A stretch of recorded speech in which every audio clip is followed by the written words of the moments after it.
Templo de Salomão. Templo este que vem despertando a curiosidade das pessoas nos últimos anos, através de pesquisas e vídeos na internet. Mas afinal, o que era este templo? Por que foi construído? Qual era o seu objetivo? Vem comigo, vamos tentar desbravar juntos essa história e nos aprofundar um pouco mais sobre este grande templo.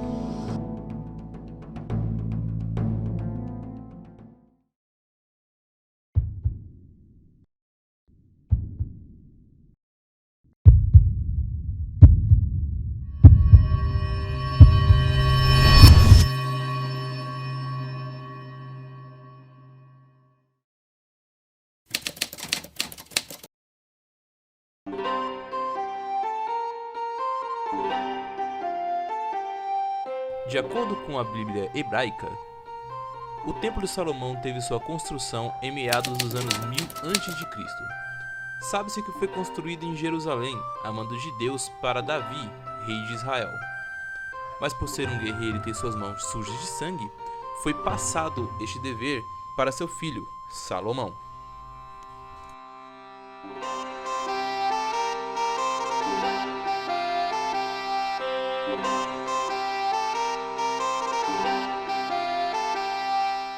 Inicialmente, o rei Davi expressava um desejo de construir o templo para Deus em Jerusalém.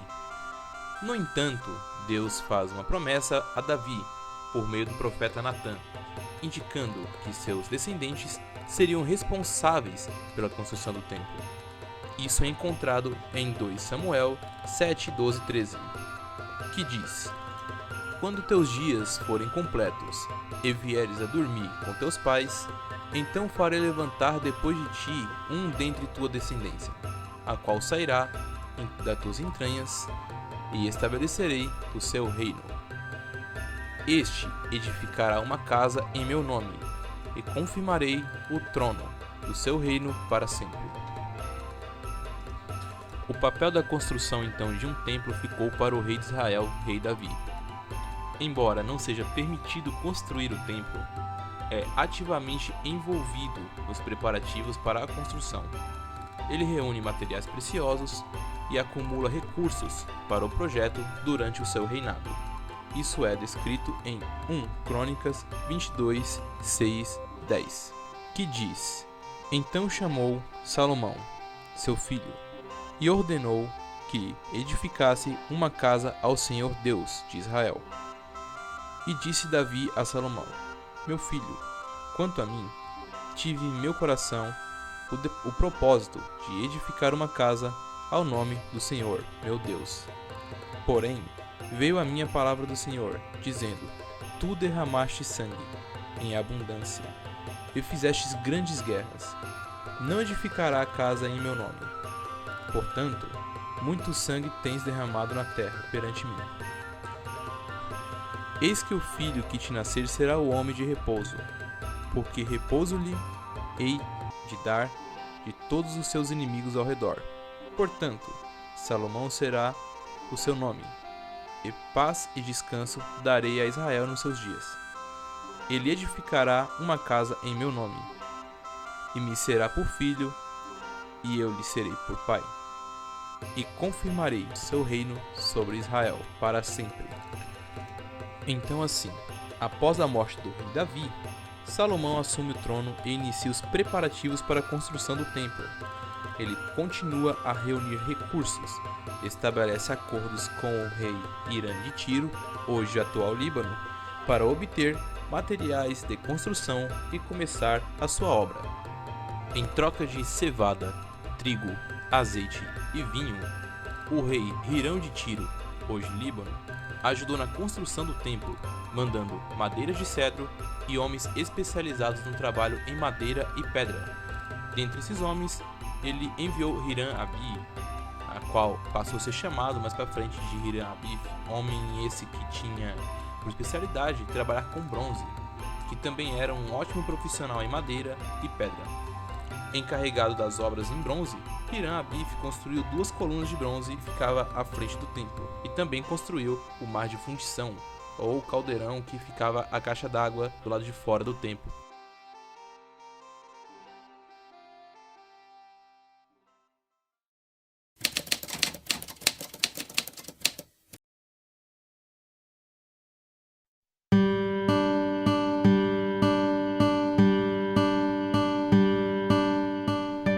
Assim sendo, a construção do templo que o rei Salomão estava construindo ao Senhor demorou 7 anos ao todo para ser finalizado e 13 anos para sua inauguração. O templo tinha 60 côvados de comprimento, 20 côvados de largura e 30 côvados de altura. Cúbito ou côvado, como vocês podem ver na imagem, seria a unidade de medida usada por vários povos na antiguidade, entre eles babilônicos, egípcios, hebreus, que equivale a basicamente, em média, 45 centímetros, que tem as medidas desde o cotovelo até a ponta dos dedos. Vale ressaltar um ponto interessante que obtive ao ver essas medidas. Como vocês podem ver aqui agora na foto do templo, até os meus conhecimentos atuais que obtive ao decorrer da minha vida, eu chego na proporção a qual chamam de assinatura de Deus, que é a assinatura 1,618, ou chamada proporção áurea ou sequência de Fibonacci. Números esses também são seguidos em diversas plantas, como tabernáculos, templos maçônicos, templos Rosa Cruz e por aí vai. Ou seja, é o chamado retângulo perfeito. Eu deixarei esse vídeo aqui nos comentários para que vocês olhem um pouco mais e entendam o que é a proporção áurea. E também, se vocês assim quiserem e despertarem curiosidade, posso ter um vídeo depois explicando um pouco mais sobre esse número, na qual eu chamo de assinatura da criação de Deus. Mas para não me prolongar muito, vamos continuar com o vídeo. A entrada do templo, ou pórtico, que separava ali o átrio do templo, tinha 20 côvados de comprimento e 10 côvados de largura na frente do templo. O templo fora construído inteiramente de pedras, segundo a Bíblia. Não se ouvia um único ruído das pedras do lado de dentro do templo. As pedras eram carregadas e entravam pelo lado sul do templo e subiam em escadas espirais que levavam até a câmara do templo. Câmaras essas que eram em formato por 3 andares, sendo o primeiro com 5 côvados de largura, o segundo com 6 côvados e o terceiro com 7 côvados, feito dessa forma para as vigas se apoiassem nos muros e evitassem que entrassem nas paredes. E como responsáveis pelo serviço, Salomão nomeou 550 homens. Dentre 3.300 homens para serem encarregados das obras, 30.000 homens de Israel, divididos em 3 grupos, de 10.000. E é aqui que o vídeo começa a ficar interessante.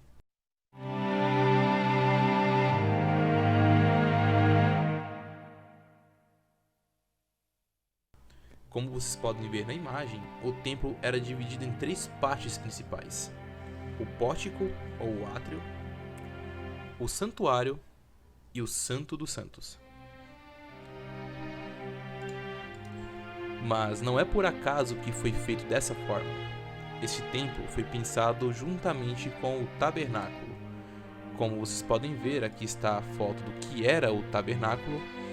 Ele tinha também o sumo sacerdote e também era dividido em 3 partes, exatamente como vocês podem ver a semelhança aqui lado a lado entre o templo de Salomão e o tabernáculo. Vamos um pouco mais aqui adiante no vídeo que eu vou explicar cada um desses detalhes.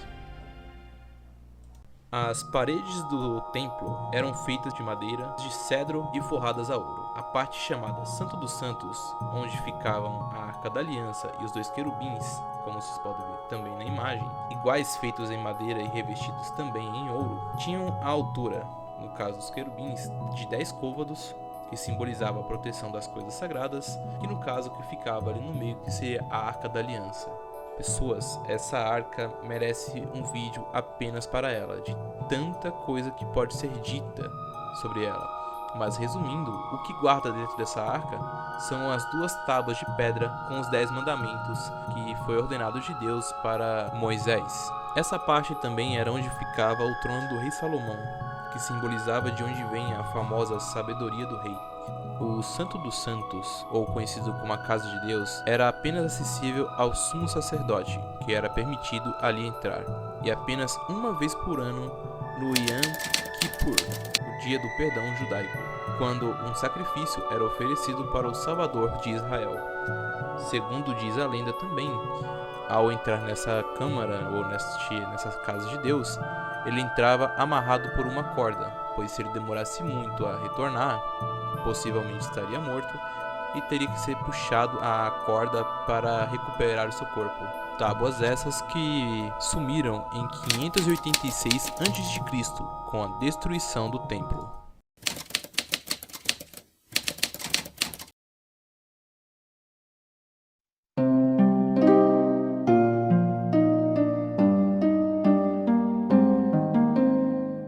A destruição do primeiro templo de Salomão foi devido à invasão babilônica liberada pelo rei Nabucodonosor II em 587 a.C. Essa invasão foi uma resposta à rebelião do reino de Judá contra o domínio babilônico. Pessoal, se vocês quiserem que eu faça um vídeo também sobre isso, comentem aqui abaixo, pois é um assunto que demanda um vídeo inteiro. E para não enrolar muito aqui no vídeo, vamos seguir com a cronologia, que diz que após o cerco prolongado, as forças babilônicas conquistaram Jerusalém, queimaram o templo e destruíram grande parte da cidade. Essa destruição é descrita em 2 Reis 25 e 2 Crônicas 36. No dia 7 do 5º mês do ano 19 do reinado de Nabucodonosor, da Babilônia, Nebuzaradã, conselheiro do rei e comandante-geral do seu exército, entrou em Jerusalém. Ele incendiou o templo, o palácio do rei e as casas de todas as pessoas importantes de Jerusalém, e os seus soldados derrubaram as muralhas da cidade. Então, Nebuzaradã levou para a Babilônia as pessoas que haviam sido deixadas na cidade, o resto dos operários especializados e aqueles que haviam passado para o lado dos babilônicos, mas deixou em Judá algumas das pessoas mais pobres e as pôs para trabalhar nas plantações de uva e nos campos. Os babilônicos quebraram as colunas de bronze e as carretas que estavam no templo, e também o grande tanque de bronze. Então levaram todo o bronze para a Babilônia. Também levaram embora as pás e as vasilhas usadas para carregar as cinzas do altar. Levaram ainda as tesouras de cortar pavios das lamparinas, as vasilhas de queimar incenso e todos os outros objetos de bronze usados no serviço do templo. Nebuzaradã levou embora tudo que era feito de ouro e de prata, incluindo as vasilhas pequenas e os pratos que carregavam brasas. Não foi possível calcular o peso dos objetos de bronze que o rei Salomão havia feito para o templo, isto é, as 2 colunas, as carretas e o grande tanque, pois eram pesados demais. As colunas eram iguais, e cada uma tinha 8 metros de altura, com um remate de bronze no alto, que media 1,30 m de altura. Em toda a volta do remate havia um enfeite rendilhado, com as romãs de bronze.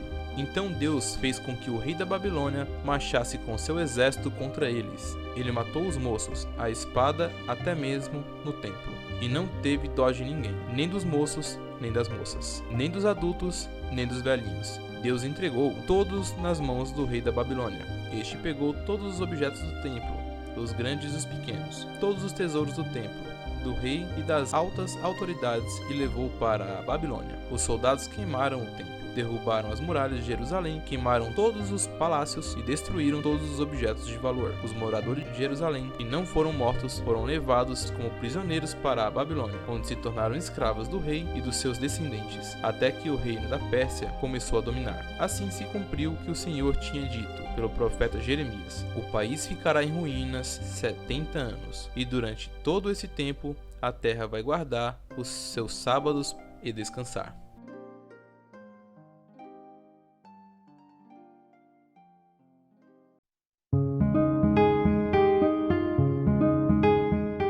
Senhoras e senhores, espero que tenham gostado do vídeo.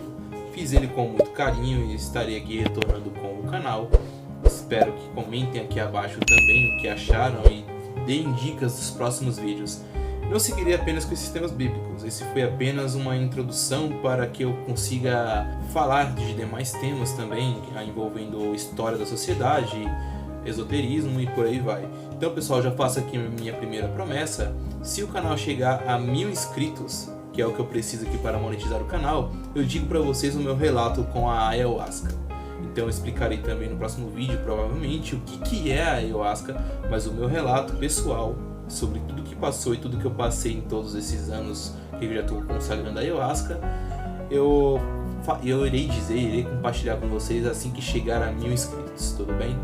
Então galera, curte aí pra gerar um alcance pro YouTube entender que o meu canal deve ser monetizado e eu assim começar a soltar mais vídeos pra vocês. E é isso. Então pessoal, forte abraço, muito obrigado.